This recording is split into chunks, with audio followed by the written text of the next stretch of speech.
Good morning, and thank you for being here. My name is Lynn Smith, as I was just graciously introduced. I am indeed a mother, wife, daughter, sister, and friend. I'm in Memphis. During the day, I'm also an economic developer. I'm here today to discuss the exact thing you just heard, which is the value of discomfort. On days like today, where we're in search of the power of X, that thing that will drive us, that will guide us, that will lead us to the next extraordinary change, I am filled with hope. I am also, however, filled with extraordinary discomfort. A discomfort for speaking in front of all of these glorious faces who I feel are friendly, but yet are many. And a discomfort about the way the world still exists. At the end of this talk, I hope you'll find a willingness to join me in discomfort and will accept the invitation that follows. My sort of journey to discomfort was first introduced to me in a poem. It's written by this glorious Native American poet named Oriah Mountain Dreamer. And the name of the poem is not so coincidentally called The Invitation. It's a very long poem, but I will recite for you a part of it that I think is particularly important today. It does not matter to me how you come to be here. I don't care who you know, where you've studied, or why you find yourself in your current situation. I want to know if you will sit in the center of the fire with me and not shrink back. I want to know if you will sit in pain, mine or your own, and not hurry to hide it or fade it or fix it. That poem really hit home with me during a conference I attended many years back, 2010 or 11. I am blessed as a result of the work I did in Detroit and now do in Memphis around economic development and access to opportunities that accrue to the benefit of cities like ours, to attend a variety of conferences around the country where I get to learn from the smartest people in the world. This particular conference was about race and the struggles of race and inequity and our sort of misunderstandings between one another. The room was filled. It was a 3-day conference. It was wrought with really deep and raw conversations. And at the end of the second day, we found ourselves having conversations about our own unique experiences in the skin we wear every day. Native Americans, African Americans, white people, immigrants, the whole variety of folks, sharing and understanding or not understanding candidly, a room filled with being seated in discomfort. And I shared a story that I wanted to sort of unpack with my colleagues in that room about having been in a economic development forum as the only white person among a variety of black people, and sort of the anxiety that occurred as someone who was trying to bring resources into that environment. And it was a really sort of itchy, scratchy conversation, and it led to a conversation about the things we just don't understand about our lived experiences. This beautiful black woman rose and started to try and, I think, melt it down for us into something that was deeply personal and about which we could relate. And she said this: how many times have you had to talk to your son about how to behave if he's approached by the police? And I thought, what is that? I don't know. I'm not exactly sure what that means. And she said it again. How many times have you had to talk to your son about what to say if he's approached by the police so he's not arrested or even maybe shot? Now, this was 6 or 7 years ago, guys, not last week. And I stammered and struggled to try and find the words. And she said, how many times do you talk to your son about how to behave if he's approached by the police so he's not arrested or shot or even killed? And I rushed to try and come up with some answer, right? That was going to be more productive than none, which is the answer, by the way, none. Never to that point and never since. And realizing that I think what she was saying to me was that was a different experience than the one she was having. And so I started stammering like a fool to try and explain, and she stopped me and said, please, just sit. Just sit with me for a minute. And so I did. And she asked me as I sat to consider this. I have that conversation with my son every single time he leaves the house. Every single time he leaves the house, I pray he comes home alive.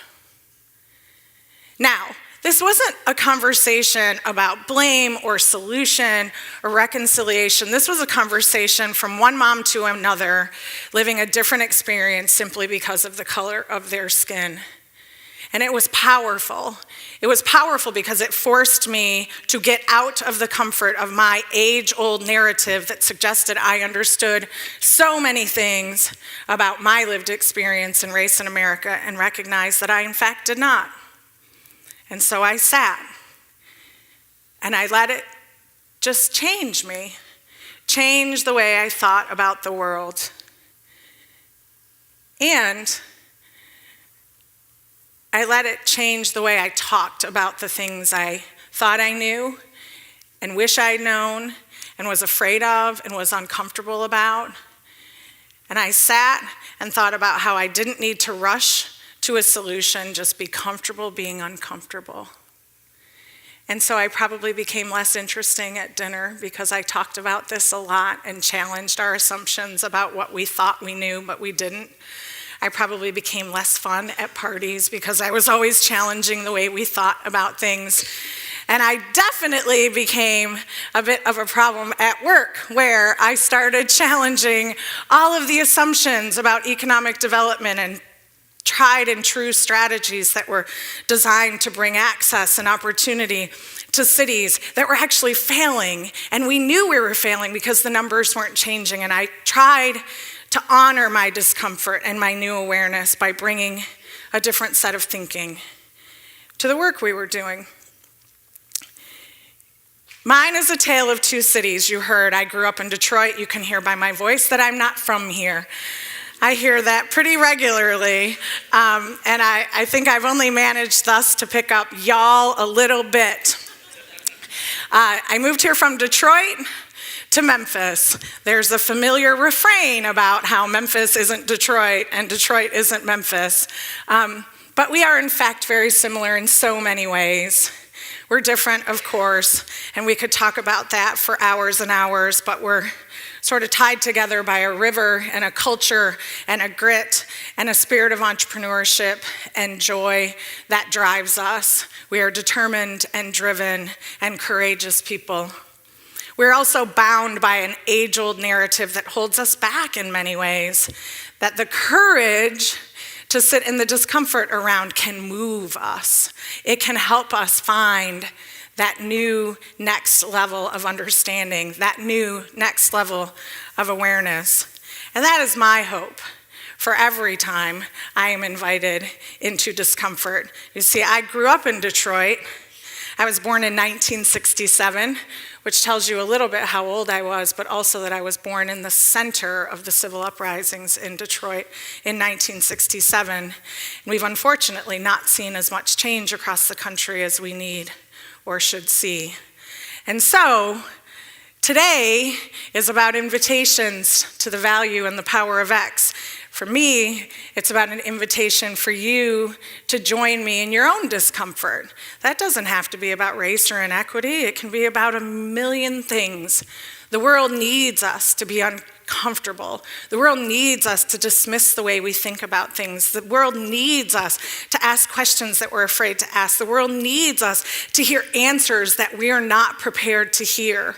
The world needs us to know that we don't know everything we think we do, and that even at the ripe old age of 48, we can continue to invite discomfort into our lives. Moving to Memphis was about discomfort. He said it. It was uncomfortable. I asked my entire family, all of whom are seated here today, thank you very much, to join me here in this place, this mid-southern city that is hotter than anyone in the world could ever believe, is complicated and amazing and challenging in so many beautiful ways, and they did. So this invitation just isn't about me, it's about all of the people I've come to know and love who have willingly joined me in this discomfort in pursuit of a higher and greater understanding, in pursuit of our own increased awareness of how we can behave in this community as better, well-informed citizens. And so, in spite of all of that discomfort, we move through the world, and I hope that you will move through it with us. I hope that as you see this stool sitting beside me, you will think about the opportunities that you're faced with on a daily basis to be the voice in a room that challenges things that are being said by folks. I hope that you will be willing, when invited, to sit very uncomfortably in this seat when someone tells you something you didn't expect, or maybe tells you that you've disappointed them or taken them down a path that you weren't planned to take. I hope that you will allow the value of this seat to help you seek justice and reason and truth and explore your passions in ways that you haven't heretofore even imagined. I hope then that as we've all sat through this glorious discomfort, you realize I don't think the end of the story is sad. I think it's happy and bright and filled with abundance and opportunity and access, if only as we move through to the other side, we behave differently. One of my biggest struggles with economic development in our country today is that we keep doing the same stuff and expecting different outcomes. Once you've sat here and spent time in the reality of another person's pain or discomfort, you can't anymore accept what we've been doing all along as good enough. Whether we're talking about economic development, transportation, education, access to fresh and healthy food. If it's not working, we are obliged to challenge the status quo, to recognize this discomfort as the thing that can drive us and move us to the other side. So, after lunch, after hearing speakers that are far better prepared than me, or far more experienced than me, I hope that you will recognize that through these shaking legs of discomfort, an expression of this story, that you are invited to be uncomfortable. I hope that you will let that discomfort drive you. I hope that you will let your discomfort with any of the things I've said drive you. I hope you will realize that I knew I may say things that you didn't like or made you uncomfortable or made me uncomfortable, but that's sort of the point, right? Until it's good enough, we can't just simply sit in our own imagined comfort and think it's enough. We can't. And so, if there are things I've done that have made you uncomfortable, you're sitting in it. And if there are things that I've done that will ultimately make me uncomfortable, I will sit in it.